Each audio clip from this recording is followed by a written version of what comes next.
Imagine buying a state-of-the-art smartphone, only to realize there's no operating system installed, no apps, no updates, and definitely no customer support. You have the glass and the silicone, but you don't have a solution.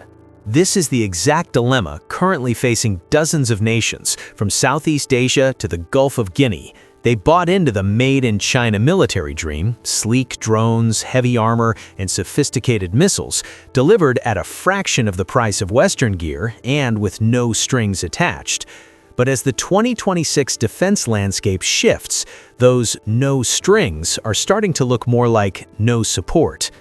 According to the latest 2024 and 2025 SIPRI data, while the world is arming up at a record pace, Chinese arms exports have actually seen a surprising 10% dip in revenue.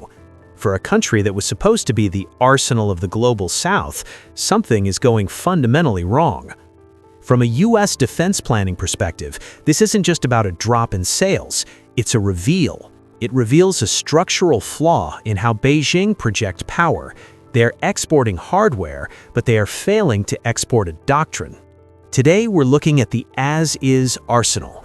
We're exploring why selling a weapons system is easy, but building a security ecosystem is proving to be China's greatest strategic hurdle. This is Minh Quan Story International, news told differently. In the halls of the Pentagon and across NATO planning centers, there's a phrase often used to describe the ideal security partner: interoperability. It's the military equivalent of having the same charging cable. It means your radars speak the same language, your sensors share the same data, and your commanders share the same logic. For decades, the United States didn't just sell jets, it sold the American way of war. China's rise as an arms giant promised a different path. Between 2015 and 2024, Beijing positioned itself as the pragmatic alternative, the defense supermarket, where you could buy a high-end frigate or a Wing-Lung drone with a handshake and a bank transfer, no lectures on human rights included. For a while, the strategy worked. China surged to become the world's fourth largest supplier. But as we enter 2026, the cracks aren't just appearing in the hulls of exported ships, they're appearing in the strategic foundation. According to a December 2025 SIPRI report, Chinese arms revenues dropped by a staggering 10% in a year, where global defense spending actually hit a record $2.7 trillion. While US and European firms are struggling to keep up with the surge in orders, Chinese giants like Norinco saw revenues plummet by over 30%. So what changed? Why is the world's most efficient workshop failing to convert its industrial might into lasting defense partnerships? For Washington, the answer is becoming clear. Beijing has mastered the export, but it is fundamentally allergic to the doctrine. By refusing to interfere in the internal affairs of its customers, China has inadvertently created a service vacuum. It's selling hardware to nations that don't have the software, logistical, operational, or strategic, to keep that hardware from becoming expensive scrap metal in a real fight. The central strategic question is no longer how many weapons can China build, but can a transactional superpower ever truly build an alliance? The doctrine vacuum. Here is the uncomfortable truth for Beijing. You can't export a revolution with a receipt. According to the SIPRI 2024-2025 findings, the 10% decline in Chinese arms revenue isn't just about a slow market, it's about a crisis of trust. While US and European defense firms saw orders skyrocket amidst global instability, Chinese giants like Norinco saw land system sales plummet by over 30%. Why? Because in a real shooting war, hardware is only 20% of the equation. The other 80% is the software of command, the doctrine, the training, and the logistical umbilical cord that keeps a tank moving. For Washington, this matters because it confirms a long-held strategic assumption: China sells glass cannons. They provide the firepower, but they lack the foreign internal defense model that the US uses to turn a buyer into a capable ally. When a nation buys Chinese, they aren't joining a team, They're just visiting a showroom. The peacetime spec trap. This leads us to a second, more mechanical failure, the reliability gap. As we move through 2026, reports are flooding in from operators who realize that made in China often means tested in a vacuum. A recent assessment by Caliber Defense 2026 highlights a string of high-profile failures. In Thailand, a VT-4 main battle tank suffered a catastrophic gun barrel failure during border skirmishes in 2025. In Nigeria and Myanmar, fleets of JF-17 fighters have been grounded due to recurring structural cracks and radar malfunctions. From a U.S. defense planning perspective, this is a massive opening. These aren't just technical glitches, they are a sustainment crisis. When Chinese hardware fails, Beijing's non-interference policy suddenly becomes a liability. They don't have the global maintenance hubs or the deep tissue logistical support that the US provides. For countries like Indonesia or even traditional partners like Pakistan, this reliability gap is forcing a painful reevaluation. It's hard to stay loyal to a supplier whose equipment stalls every hour on the battlefield. The interoperability dead end isn't technical, it's structural.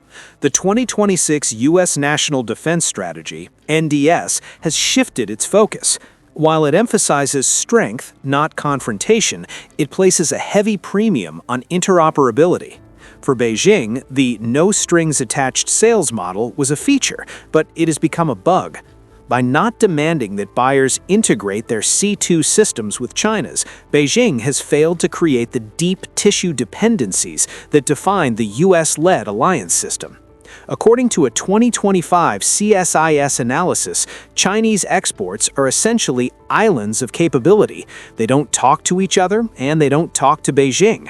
This complicates things for allied militaries in the short term, but in the long term, it means China has no real brothers in arms. They have customers who will drop them the moment a more reliable or more integrated Western system becomes available. In the high-stakes game of Indo-Pacific strategy, China is building a warehouse, while the US is building a network. If you walk into a store and buy a high-end camera, you expect it to work. But if you're a professional photographer, what you're really buying is the mount, the ecosystem of lenses, flashes, and software that makes the camera useful. China is currently the world's most ambitious camera manufacturer, but it's failing to build a mount. From a U.S. defense planning perspective, Beijing's export-first, doctrine-later approach is a strategic dead end. By prioritizing immediate sales and non-interference, they are essentially running a defense supermarket. But supermarkets don't have allies, they have customers. And as we see in 2026, customers are fickle. The 10% drop in Chinese arms revenue, at a time when the rest of the world is frantically up-arming, is the transactional ceiling in action. Nations like Thailand or Nigeria are realizing that while the initial price tag on a Chinese VT-4 tank or a Wing-Loom drone is low, the long-term tax of poor maintenance and zero doctrinal support is incredibly high. You can buy influence with a checkbook, but you buy alignment with an ecosystem. Until Beijing is willing to export its strategic logic along with its steel, it will remain a secondary supplier of disposable hardware. But here is the non-obvious insight. This failure isn't just a marketing problem, it's a structural threat to China's own military modernization. According to the latest SIPRI 2025 data, the revenue collapse at giants like Norinco and AVIC isn't just due to bad sales, it's being hollowed out by internal corruption purges. For Washington, this is a massive signal. It suggests that the same quality control issues grounding JF-17s in Myanmar are likely present within the PLA's own domestic inventory. The export-first strategy has backfired. By flooding the market with hardware before they had the global logistics or the battle-hardened data to back it up, Beijing has inadvertently alerted the West to its capabilities without securing the secondary benefits of an alliance bloc. This has created what I call the service gap opportunity. We are already seeing the US and its allies, like South Korea and Japan, re-entering markets in Southeast Asia and the Middle East that were once considered lost to China. They aren't just selling a better tank, they are selling a way of war that actually works when the shooting starts. In the chess match of the Indo-Pacific, China has the most pieces on the board, but it's realizing that none of them are talking to each other. The story of China's arms exports in 2026 is a classic case of industrial ambition colliding with strategic reality. Beijing has built a massive, efficient defense factory, but it hasn't yet figured out how to build a defense community. As we've seen, the 10% drop in revenue reported by SIPRI isn't just a number, it's a symptom of a deeper trust gap. From the structural cracks in Myanmar's JF-17s to the exploding barrels of Thailand's VT-4s, the world is learning that a lower price tag often comes with a higher operational risk. For the United States and its allies, this is a moment of strategic recalibration.